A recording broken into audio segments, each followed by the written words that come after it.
Bom dia, sétimo ano. Hoje daremos continuidade aos nossos estudos sobre as grandes navegações. Aula passada, vimos que as grandes navegações foi um evento muito importante na história da humanidade, porque foi a partir das grandes navegações que a Europa passou a entrar em contato com os outros continentes, né, com a África e a Ásia. Foi a partir das grandes navegações que esses diferentes povos começaram a estabelecer trocas comerciais e culturais. Na aula passada também vimos que as grandes navegações tinham como principal objetivo participar do comércio de especiarias com o Oriente, né? As grandes navegações foram iniciadas por Portugal, seguido por Espanha, e depois outras nações europeias passaram a fazer parte, né?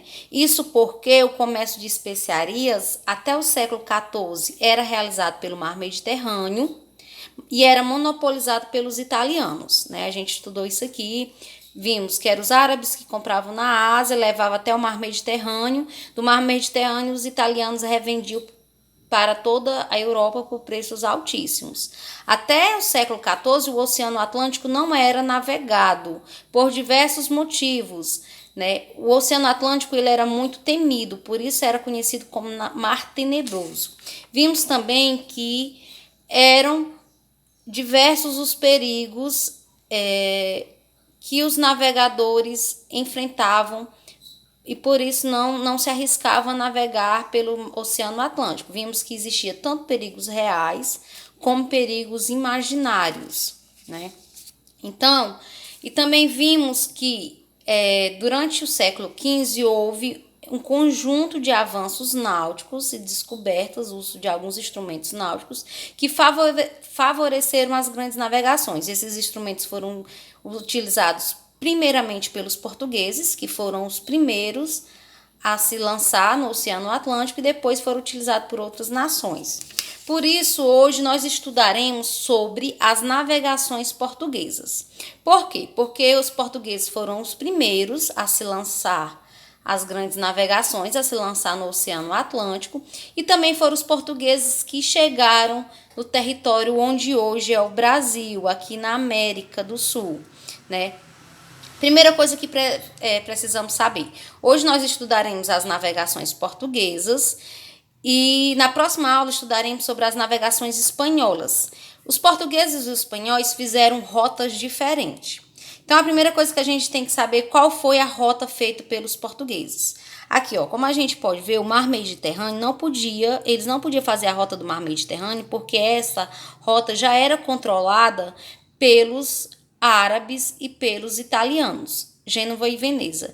Então, como Portugal estava localizado aqui, né, em contato direto com o Oceano Atlântico, e tinha acesso ao Oceano Atlântico e precisava chegar à Índia e não podia ser pelo Mar Mediterrâneo, então ele decidiu, né, que iria contornar a África até chegar às Índias. Claro, é interessante destacar que eles não tinham noção, não tinham a menor noção do tamanho da África, não sabia.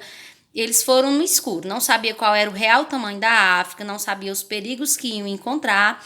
E outra coisa, essa viagem ela não foi feita de uma vez só, né? Como a gente viu no vídeo, os portugueses eles iam conhecendo o litoral africano aos poucos, iam estabelecendo feitorias, né? Ou seja, iam colonizando várias regiões, iam até certo ponto, aí retornavam, depois vinham mais longe e retornavam, né? Até que conseguiu chegar na Índia. Então, todo esse percurso levou vários anos para acontecer, né? Alguns livros dividem esse percurso em duas fases, né? Que nós veremos agora.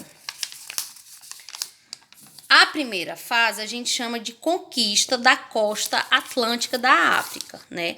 Ou seja, é o momento em que eles conquistam todo o litoral da África que fica em contato com o Oceano Atlântico, é a costa atlântica da África.